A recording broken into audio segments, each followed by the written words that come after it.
గారికి నా నమస్కారములు. ప్రధానమంత్రి మోడీ గారు, అట్లాగే చంద్రబాబు నాయుడు గారు, పవన్ కళ్యాణ్ గారు ముగ్గురు పార్టీ కలిసి నన్ను ఇక్కడ నార్త్ నియోజకవర్గం నుంచి ఎమ్మెల్యేగా పోటీ చేస్తున్నా. సో నాకు వేసే ఓటు అంటే మా గుర్తు కమలం గుర్తు. నాకు వేసే ఓటు పవన్ కళ్యాణ్ గారికి వెళ్తుంది, చంద్రబాబు నాయుడు గారికి వెళ్తుంది, మోడీ గారికి వెళ్తుంది. నాకు కూడా చాలా స్పోర్ట్స్ అంటే ఇష్టం, కానీ నాకు ఇంత పెద్ద పొట్ట అన్ని స్పోర్ట్స్ తోటి మనం చేయలేము.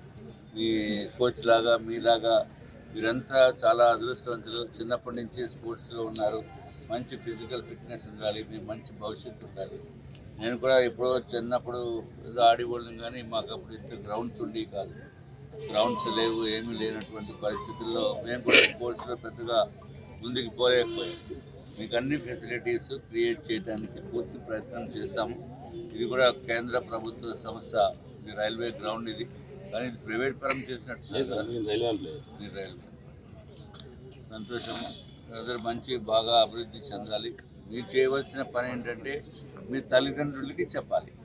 మీ తల్లిదండ్రులకి చెప్పి మాకు కమలం గుర్తుకి ఓటు వేయండి, సైకిల్ గుర్తుకి ఓటు వేయండి, మీకు ప్యాంప్లెట్ ఇస్తాము, ఆ ప్యాంప్లెట్ తీసుకుని వెళ్ళి చూపించి మీ తండ్రి గారికి తల్లి గారికి దీనిపైన ఓటు వేయాలని చెప్పి మీరు చెప్పాలి.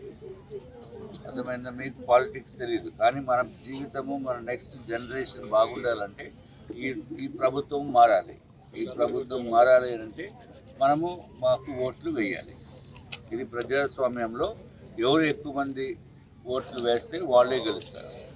కాబట్టి మీరందరూ కూడా చిన్నారులు మీరంతా చాలా సంతోషంగా మిమ్మల్ని చూస్తే ఈరోజే మొట్టమొదటిసారిగా ఎన్నికల ప్రచారం స్టార్ట్ చేయడం జరిగింది.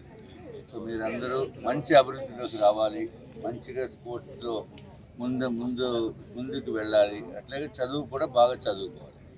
స్పోర్ట్స్ ఒక్కటే కాదు, చదువు కూడా బాగా చదువుకుని మంచి అభివృద్ధిలోకి రావాలి. ఆ భగవంతుడు మీకు మంచిగా చూడాలని చెప్పి నేను కోరుకుంటున్నాను.